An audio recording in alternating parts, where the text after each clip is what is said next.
Queria que vocês abrissem as suas Bíblias em João capítulo 5. João, o Evangelho de João, capítulo 5.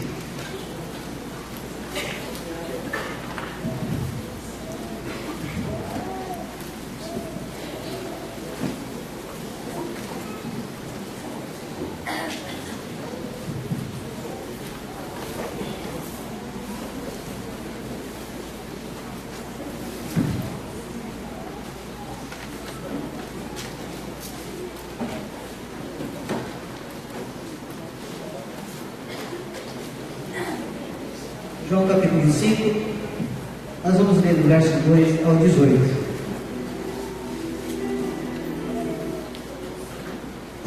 Ora, existe ali junto à porta das ovelhas um tanque chamado em hebraico Betesda, o qual tem 5 pavilhões. Nesses havia uma multidão de enfermos, cegos, coxos, paralíticos, esperando que se movesse a água, porquanto um anjo descia em certo tempo, agitando-a, e o primeiro que entrasse no tanque, uma vez agitada a água, sarava de qualquer doença que tivesse. Estava ali um homem enfermo, havia 38 anos. Jesus, vendo-o deitado e sabendo que estava assim há muito tempo, perguntou-lhe: queres ser curado? Respondeu-lhe o enfermo: Senhor, não tenho ninguém que me ponha no tanque quando a água é agitada, pois enquanto eu vou, desce outro antes de mim. Então lhe disse Jesus: levanta-te, toma o teu leito e anda. Imediatamente o homem se viu curado e, tomando o leito, pôs-se a andar. E aquele dia era sábado. Por isso, disse os judeus ao que fora curado: hoje é sábado, e não te é lícito carregar o leito. Ao que lhe respondeu: o mesmo que me curou me disse: toma o teu leito e anda. Perguntaram-lhe eles: quem é o homem que te disse: toma o teu leito e anda? Mas o que fora curado não sabia quem era, porque Jesus se havia retirado por haver muita gente naquele lugar. Mais tarde, Jesus o encontrou no templo e lhe disse: olha que já está curado, já estás curado. Não peques mais, para que não te suceda coisa pior. O homem retirou-se e disse aos judeus que fora Jesus quem o havia curado. Os judeus perseguiam Jesus porque fazia estas coisas no sábado. Mas ele lhe disse: meu pai trabalha até agora e eu trabalho também. Por isso, pois, os judeus ainda mais procuravam matá-lo, porque não somente violava o sábado, mas também dizia que Deus era o seu próprio Pai, fazendo-se igual a Deus. Vamos cantar uma canção.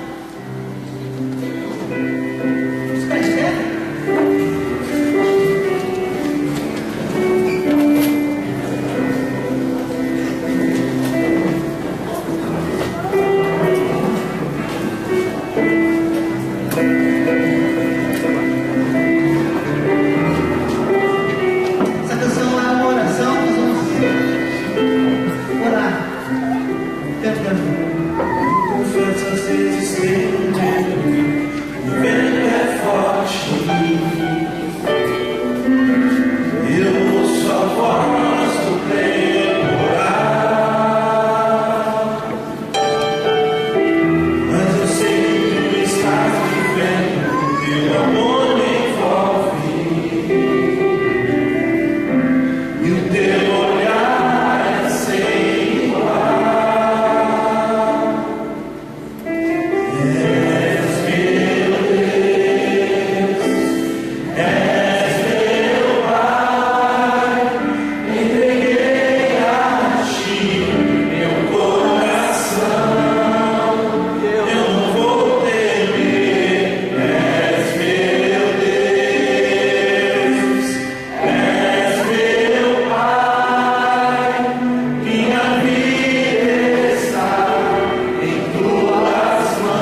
bom saber que alguém cuida de nós, não é verdade? Então, esse ambiente de cuidado é muito interessante, muito lindo ver a questão do cuidado na igreja do Senhor Jesus. Né? Das pessoas de fé, cada um falando de outra pessoa que está ajudando a mostrar esse processo, né? De cuidado, de acompanhamento, e isso é muito importante nós observarmos isso. Mas, acima de tudo, nós temos um Deus que é o nosso Pai, que cuida de nós, né? E pela sua graça, sua misericórdia, Ele nos colocou, nos deu a sua igreja. Enquanto a igreja do Senhor nada prevalece, né? Nem as portas do inferno prevalecem contra a igreja do Senhor. Ela é vitoriosa, né? Então, inserido na igreja, nós temos esse prazer, essa graça de Deus, a misericórdia de Deus, de sermos cuidados, cuidar um dos outros. O texto que nós lemos conta uma história e tem alguns personagens. Jesus está inserido aqui na história. Nós temos também um homem paralítico. Nós temos uma multidão de enfermos, lugar onde nós temos uma multidão de enfermos. Nós temos também judeus religiosos ali que trabalhavam, estavam ali naquele local. São os personagens que nós conseguimos aí destacar nesse texto. Nós também podemos citar um local específico chamado Betesda. Ali, aquele local havia um tanque chamado Betesda.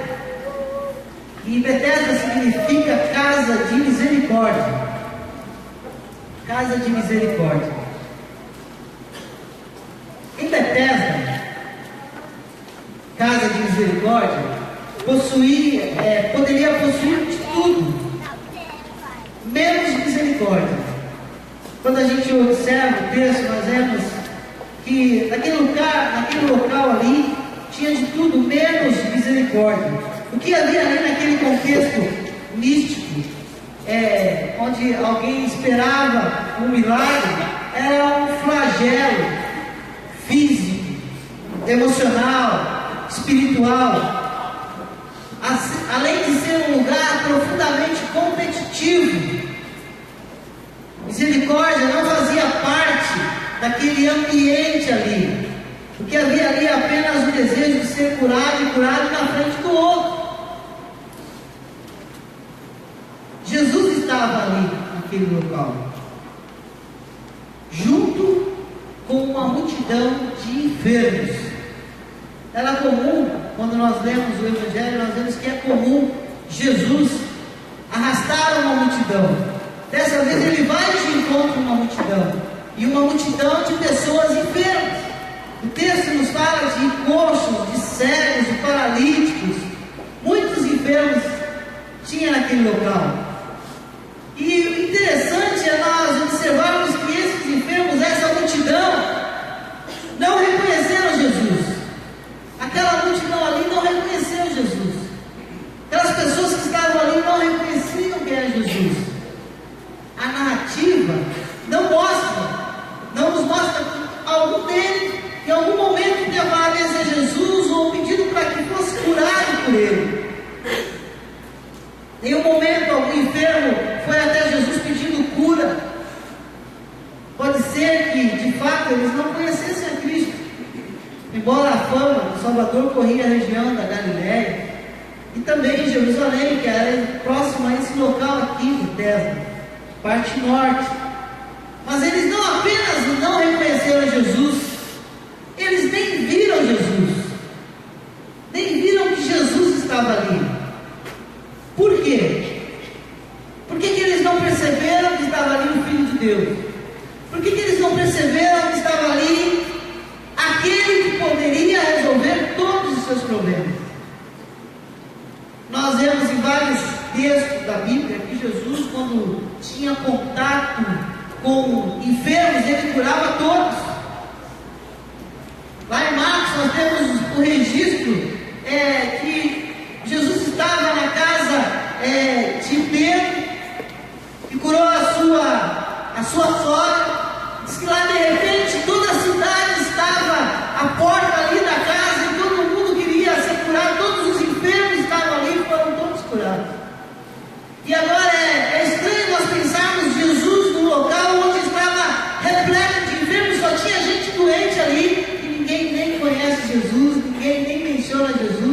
nem vê Jesus.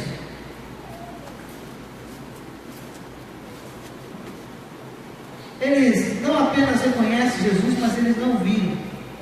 Por quê? Bom, vamos pensar um pouco no contexto deste local. Diz aqui a história que eles tinham um tanque e, segundo a tradição ali, vinha um anjo que ninguém via. Não era o anjo que eles estavam olhando, agora está vindo o anjo e mexia na água, e o primeiro que pulasse na água era curado. Esse era o contexto. Imagine você, se você fosse um doente e você ficasse sabendo disso, e você fosse para um local como esse, né? O que você ia fazer? Você ia ficar pertinho do tanque e ia ficar de olho na água o tempo todo, não é? Mexer um pouco, pluf, que era só o primeiro, não tinha vaga para outro, era o primeiro a ser curado. Imagina o ambiente competitivo naquele lugar, todos doentes, coxos, cegos, todo tipo de doença, ali à beira de um tanque, aguardando o movimento das águas, o suposto anjo que viria, sem agenda, um anjo que não tinha agenda, que não tinha horário marcado, não tinha nada. Eles não sabiam quando ele viria, mas eles sabiam que alguma coisa ia acontecer ali, era o que se falava, eles estavam ali esperando aquilo. Não tinha espaço para olhar para nada, somente para aquela água parada ali. Uma água completamente parada, e ao menor agito, tchuf, todo mundo pulava na água. E o primeiro era curado. O primeiro seria curado. Não havia espaço para ver Jesus nesse ambiente. Eles estavam focados, completamente focados na água parada do tanque. Eles não tinham olhos para Jesus. Eles não tinham tempo para, nem mesmo para os outros. Ninguém se importava com ninguém ali. Cada um que estava ali era um competidor. Eles estavam competindo por uma cura. E era apenas uma pessoa, quando a água ali era mexida.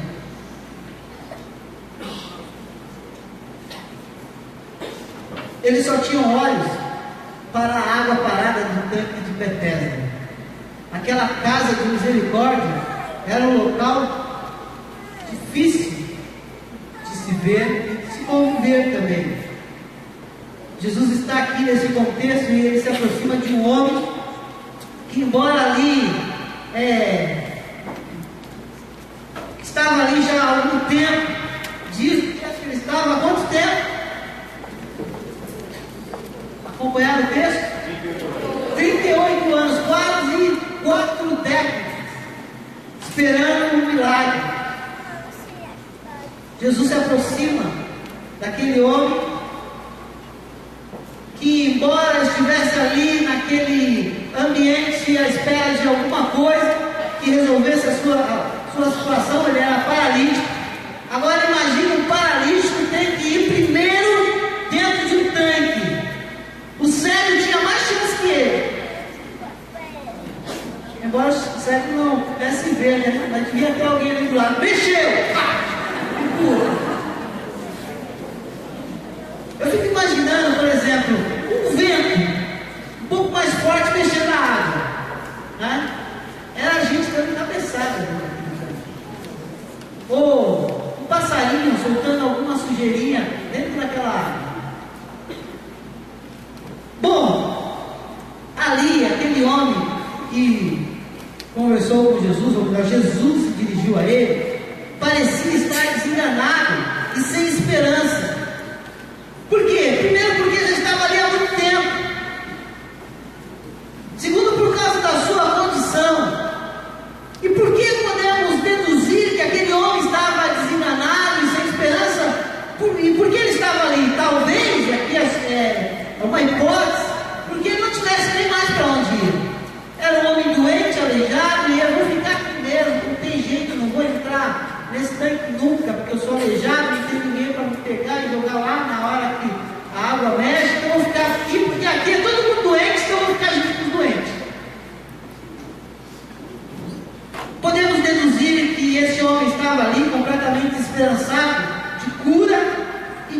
vida, porque ele mostra isso com a sua palavra. Ele fala assim: olha, Jesus faz uma pergunta para ele, e a pergunta de Jesus é uma pergunta um tanto que retórica, como em outras passagens. Jesus, ele é especialista em fazer perguntas desse tipo, e até nos surpreende, porque é óbvio as respostas.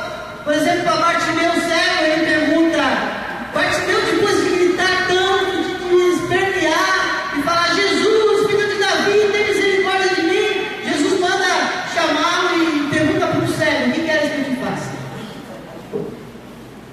O pastor Cláudio Duarte diz que Jesus tinha muito senso de humor, né? Ele fala assim, e ele diz: um cão guia, por favor. Mas as perguntas retóricas de Jesus eram perguntas incisivas, que levavam o homem a uma reflexão profunda acerca daquilo que ele queria. E a pergunta de Jesus é: que queres que eu te faça? Ou melhor, no texto aqui, queres ser curado? Era uma pergunta para levá-lo também a essa reflexão. Jesus estava diante daquele homem, e esse homem estava pensando, algumas coisas estavam na sua mente, e de alguma forma parece que ele não estava tão focado como deveria estar como os outros, porque Jesus se dirige a ele. É como se Jesus estivesse falando assim: você realmente quer ser curado?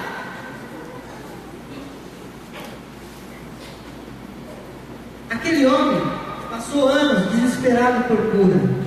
Parece que não havia mais esperança para ele.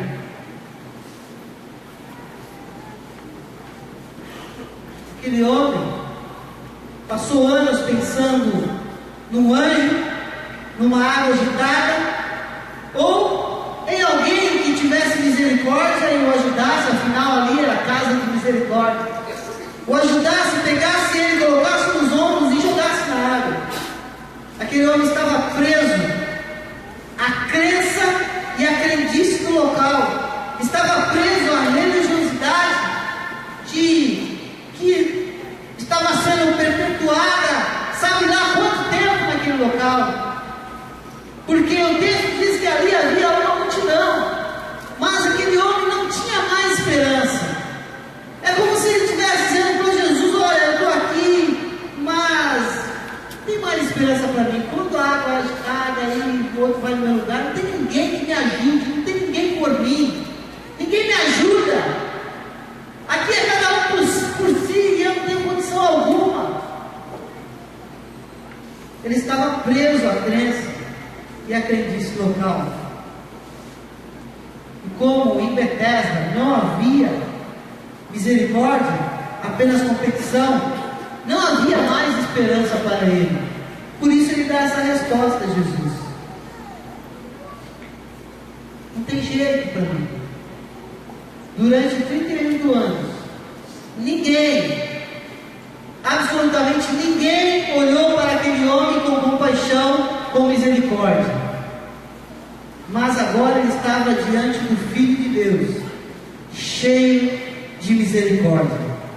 E diante de Cristo ele não necessitava de anjo, ou de um tanque, ou de uma água agitada. Diante de Cristo ele não precisava de nenhuma daquelas crenças para ser curado.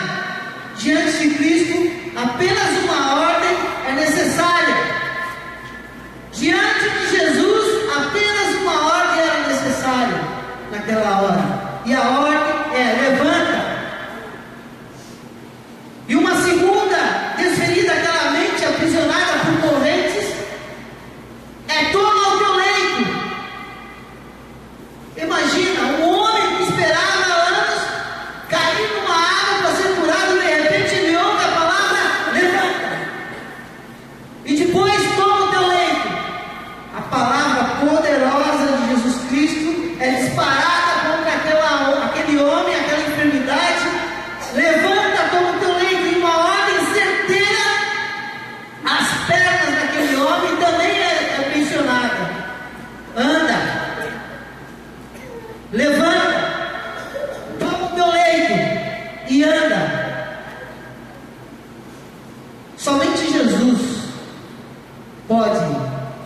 desferir palavras poderosas como essa e as coisas de fato acontecerem. Por isso que quando nós oramos por cura, nós oramos em nome de Jesus, porque o nome de Jesus é poderoso para fazer grandes coisas acontecerem. Por que Jesus estava ali?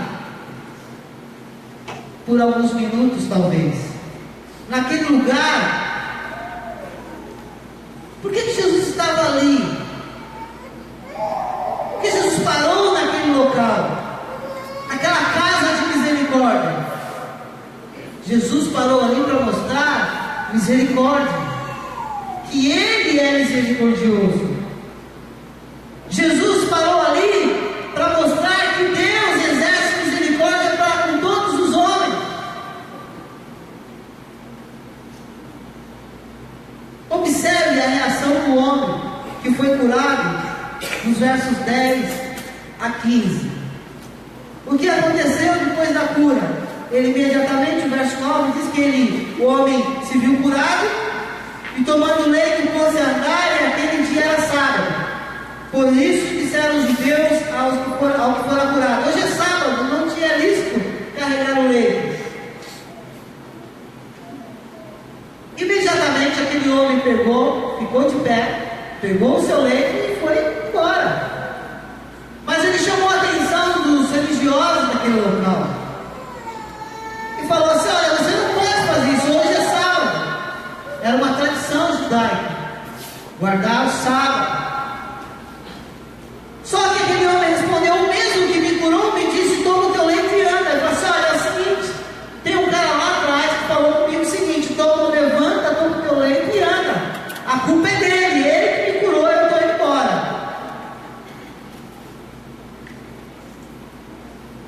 Perguntaram para ele: quem é esse homem? Ele não soube dizer quem era. Verso 12: quem é o homem que te disse: toma o teu leite e anda? Verso 13: mas o que fora curado não sabia quem era, porque Jesus se havia retirado. Pense comigo, um cara, 38 anos, enfermo, vem alguém e fala assim: levanta, toma o teu leite e anda. Qual é a reação natural? Qual é a reação normal? Eu vou querer saber quem é esse cara, quem é esse? Que poder é esse? Da onde ele veio? Este homem, simplesmente ele se levanta, toma o seu leite e vai embora. E não sabe dizer nem quem era Jesus. Quem foi que operou aquele milagre? Mais adiante, os fariseus, os judeus religiosos ficaram bravos, zangados. Por quê? Porque não podia curar no sábado. Mais adiante, Jesus vai falar: o Pai trabalha até agora e eu também trabalho. Para Jesus não tinha sábado, domingo, segunda, ele curava. Quando o Pai falava: cura, eu vou e curo. Ele não estava na agenda judaica, ele estava na agenda do Pai. Todos nós devemos estar na agenda do Pai, sensíveis à voz do Espírito Santo nos conduzindo nesta vida.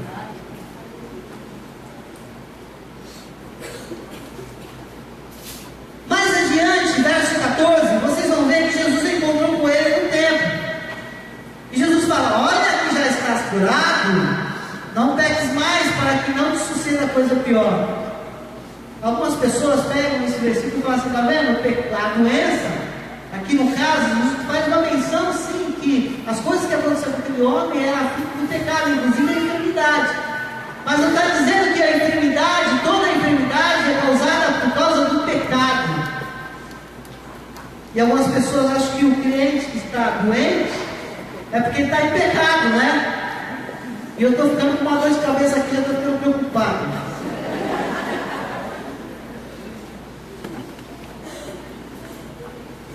Simplesmente, Jesus faz um contato com aquele homem e ele descobre: ah, então foi esse que me curou. Foi o Senhor que me curou naquele dia. Muito obrigado.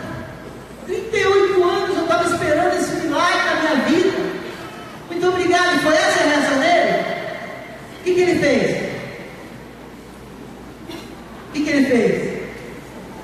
Verso 15: o homem retirou-se e foi contar para os judeus.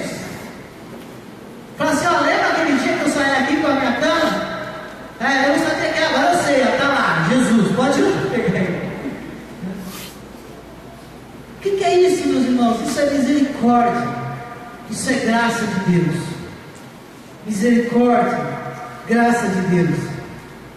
A misericórdia e a graça de Deus está claramente expressa aqui. Observe que aquele homem precisou de fé para ser curado.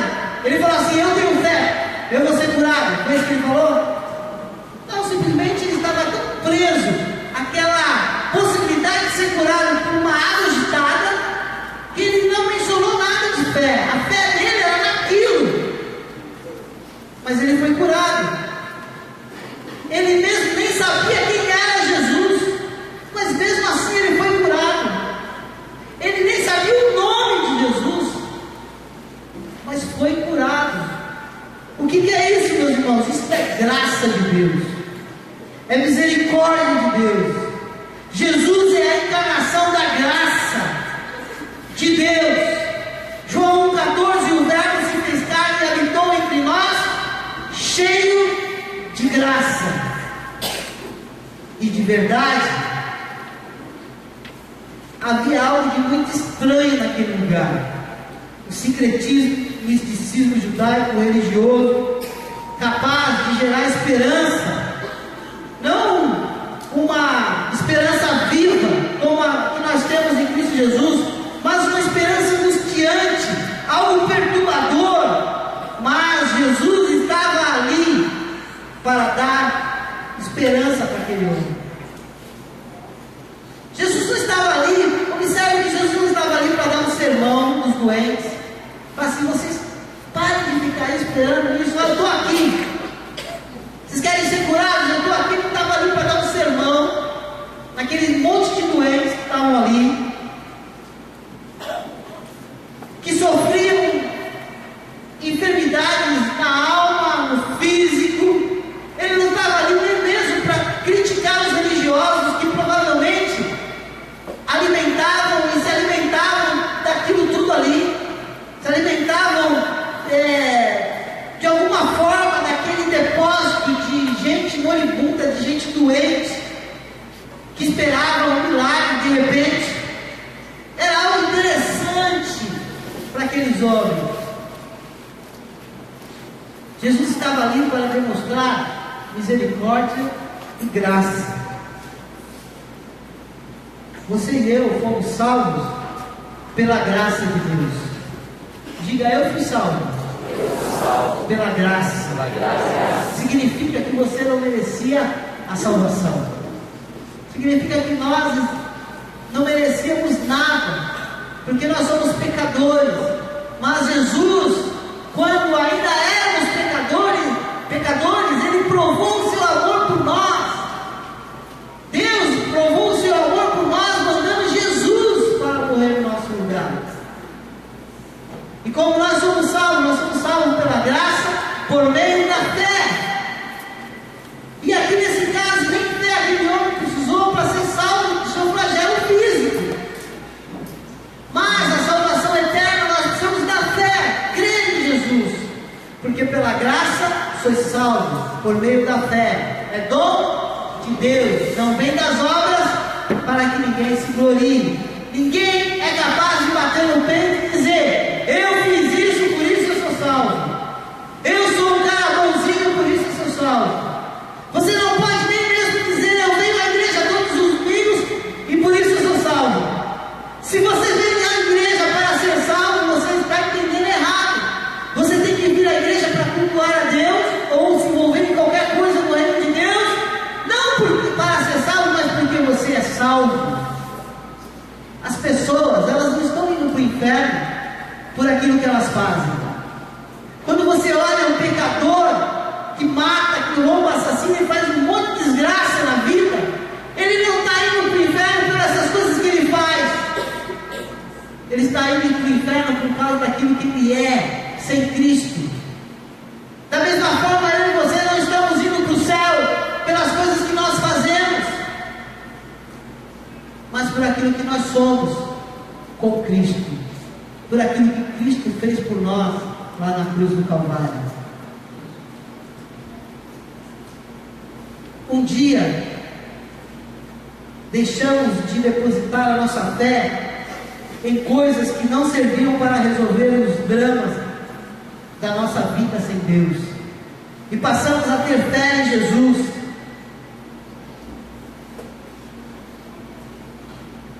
Porque o nosso maior drama era justamente a ausência de Deus, e somente Jesus pode resolver essa questão, porque Ele diz: eu sou o caminho, eu sou a verdade e eu sou a vida. Ninguém vai ao Pai a não ser por mim. Jesus é o caminho, Ele é a verdade, Ele é a vida. Mas nós, mesmo um dia tendo olhado para Jesus, podemos, de uma maneira muito ligeira, fácil, sutil, desviar os olhos de Jesus nessa caminhada.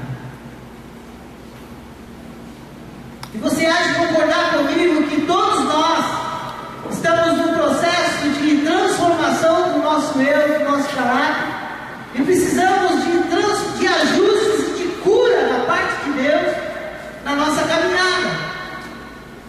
Quando a pessoa se converte, as coisas não acontecem automaticamente.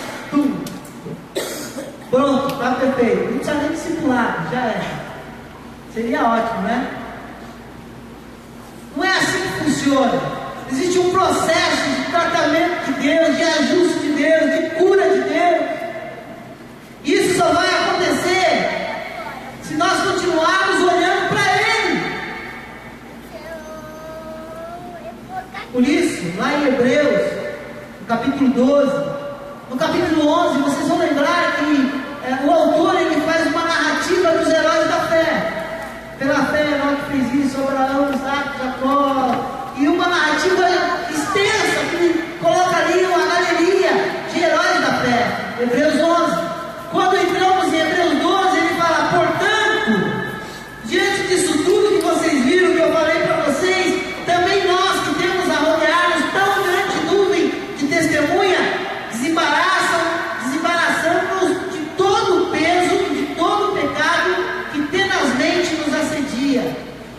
E ele fala: corramos com perseverança a carreira que nos está proposta. E ele prossegue dizendo: olhando, diga olhando, firmemente, diga firmemente. Olhar firmemente, o que é isso? Focar. Estou vendo o Guilherme lá, sentado no chão. Focar. O Júnior está aí? Júnior? Teclado? Ali? Vai lá no teclado. Vocês que já fizeram essa ilustração aqui, vocês querem fazer de novo?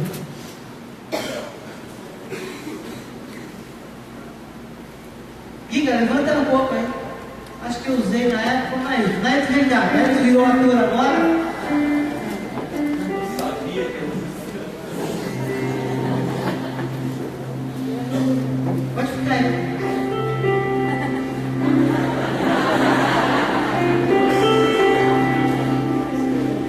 É como se você estivesse numa corrida, né? E Deus diz: correndo, olhando firmemente para Jesus lá.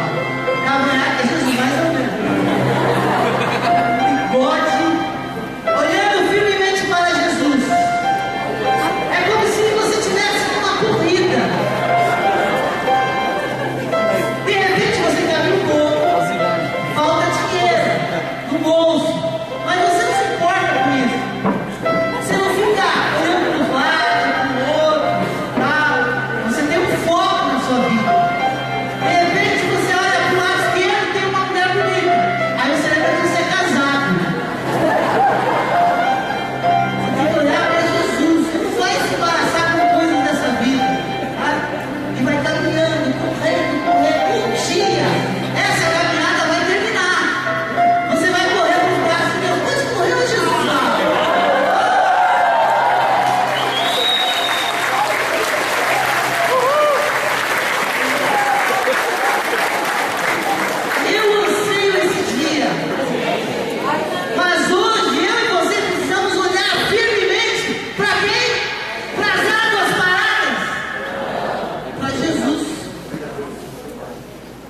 Quando nós desviamos do foco de Jesus, nós ficamos presos às coisas, às nossas coisas, do nosso jeito. Eu vou fazer uma forcinha aqui mesmo, com dificuldade, quando a coisa fica boa, eu pulo lá e resolvo a questão. Está difícil, mas vou dar o meu jeito aí. Vou fazer alguma coisa. Alguém vai me ajudar, e você percebe que não tem ninguém para te ajudar. Eu vou confiar vou confiar no meu gabarito, na minha condição, no meu currículo. Aí você percebe que o meu currículo não é essas coisas todas. Eu vou confiar tudo aquilo que eu vivi na minha experiência, toda a experiência que eu vivi na minha vida, que agora eu sou um cara experiente, então nada vai me deter, eu vou dar um jeito na situação, eu vou resolver essa questão e essa questão. São as águas paradas, esperando o momento, eu vou ficar atento, quando aparecer isso eu resolvo. Não, nós temos que olhar para Jesus. Jesus, autor e consumador da nossa fé. É o que dizia Deus. Olhando firmemente para o autor e consumador da nossa fé. Qual é o seu nome? Jesus. Irmãos, a verdade é que nós podemos deixar de olhar para Jesus para olhar para as águas paradas, as cisternas sem utilidade alguma, que se apresentam como solução para as nossas enfermidades, para os nossos dilemas, para as nossas angústias. Quando vem as dificuldades e os problemas, para onde é que você olha? Você fica esperando um anjo vir do céu? Ou você fica esperando a ajuda de um ou de outro? E o Senhor pode até usar um ou outro. Ou você quer que o Senhor fale, que Jesus fale com você através de outro? Não, hoje eu vou para a igreja que o pastor vai pregar e vai falar comigo. Amém, tomara que fale mesmo. Espera. Ou fulano de tal vai estar naquele congresso lá, o cara é do fogo, eu vou lá e vai ter uma palavra para mim. É o seu jeito. Jesus está dizendo: eu estou aqui.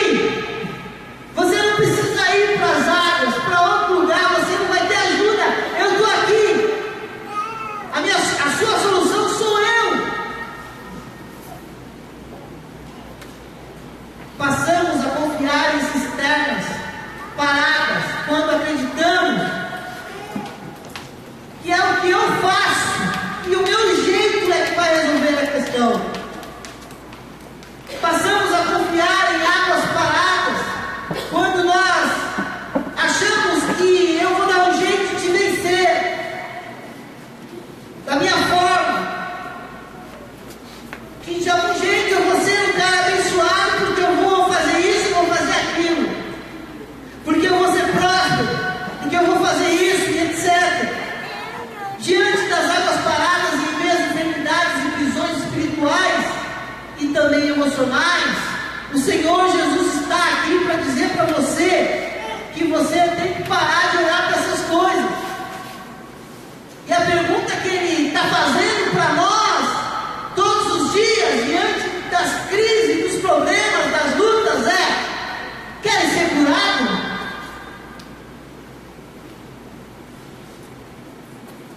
O milagre estava diante daquele homem, embora ele não soubesse quem era o milagre. Jesus é o milagre.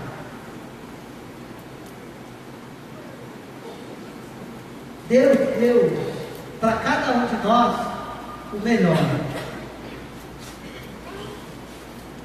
Às vezes a gente fala, ouve falar assim: olha, não se preocupa que Deus tem o melhor para você, não é assim? De fato, Deus tem sempre o melhor, né? O Henrique mesmo mencionou, né, em relação ao local, né? O local que nós vamos fazer o culto de aniversário da igreja. Eu também já mencionei isso. Deus tem sempre o melhor. De fato, Deus tem sempre o melhor. Mas o melhor dos melhores Ele já deu, é Jesus. Você não precisa de mais nada. O resto é consequência.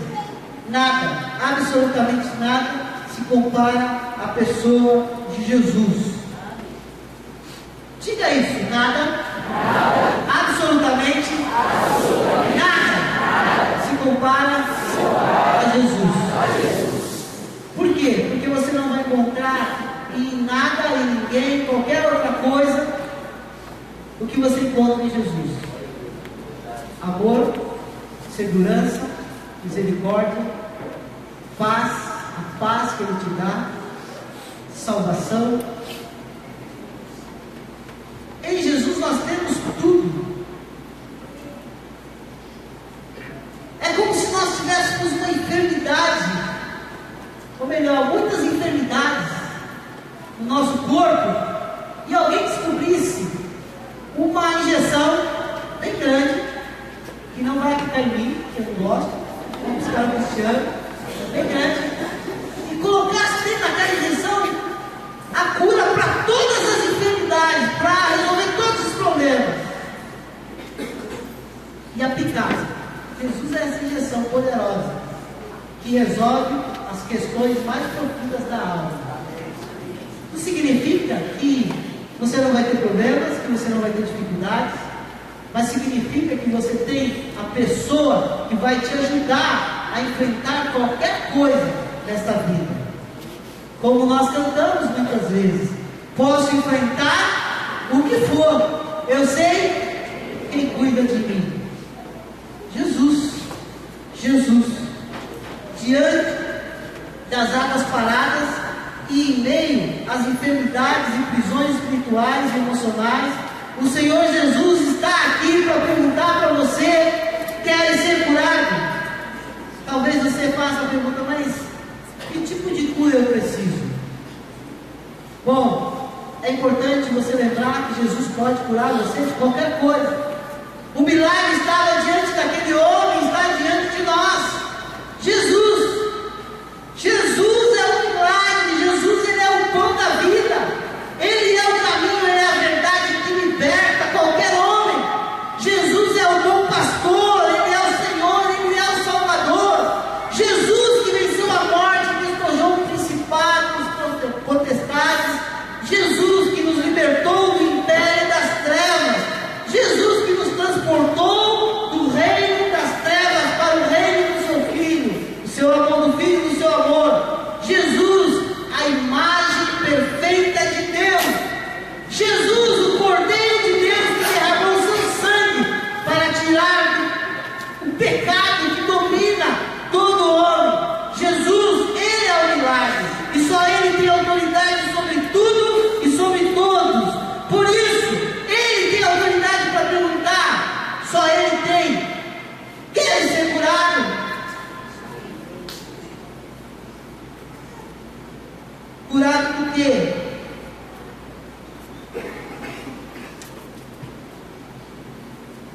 Queria que você fechasse seus olhos agora.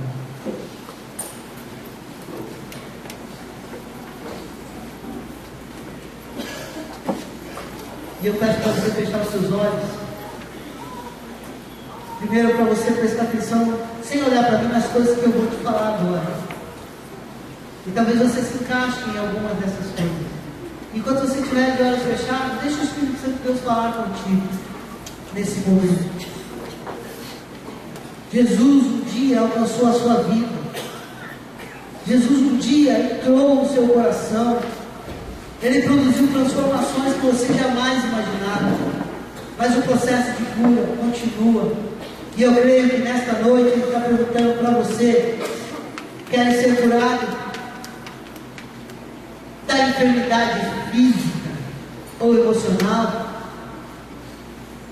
Filho, filha, quer ser curado deste sentimento de incapacidade que te deixa infrutífero, como um coxo à beira de um tanque, à espera de um anjo, ou de alguém para carregá-lo, para fazer alguma coisa com você? Você quer ser curado?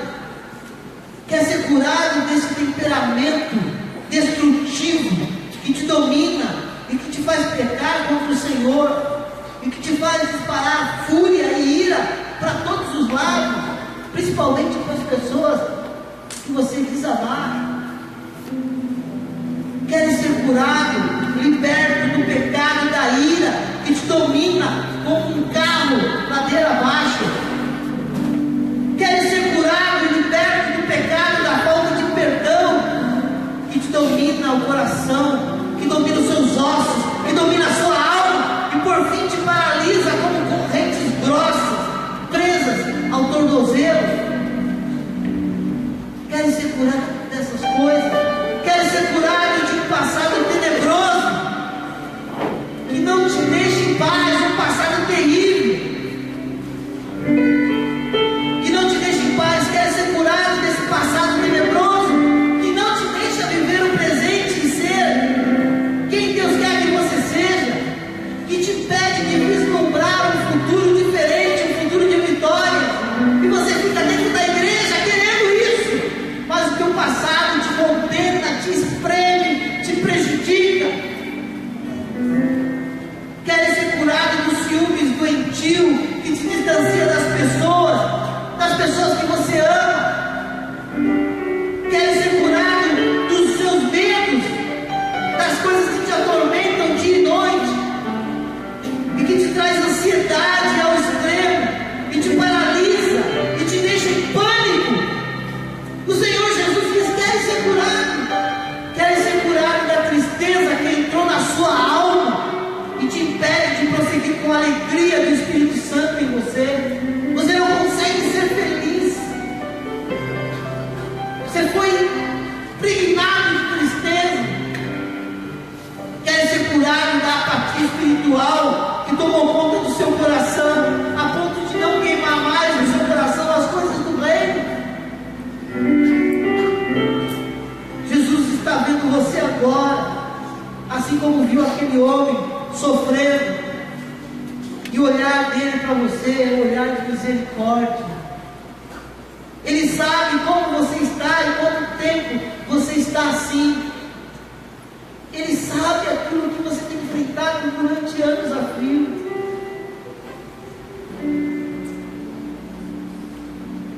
Creio que Jesus nessa noite está perguntando para você: quer ser curado? Você precisa deixar de olhar para as cisternas infrutíferas, para a sua força, para tentar o seu jeito, a sua forma, e olhar para Jesus. Não há amor nas águas paradas, apenas sofrimento. O nosso pecado nos conduz para longe de Deus. O amor e a misericórdia e a graça está presente em Jesus. E Ele pergunta para você: você quer ser curado do seu vício? Quer ser curado desse teu anseio desesperado de ser visto e reconhecido? Quer ser curado da antipatia com as pessoas, das pessoas que você não consegue olhar, conversar? Quer ser curado do preconceito que domina a sua vida? São todos pecados. O ponto de partida para você ser curado é você entender que Deus ama você, que Jesus ama você. Provavelmente você se identificou com algumas das coisas que eu falei, e eu quero dizer para você que Deus ama você. É a graça dele te alcançou um dia e continua te alcançando, a misericórdia dele. Por isso Ele está presente dizendo: meu filho, minha filha, você quer ser curado? Ele te ama.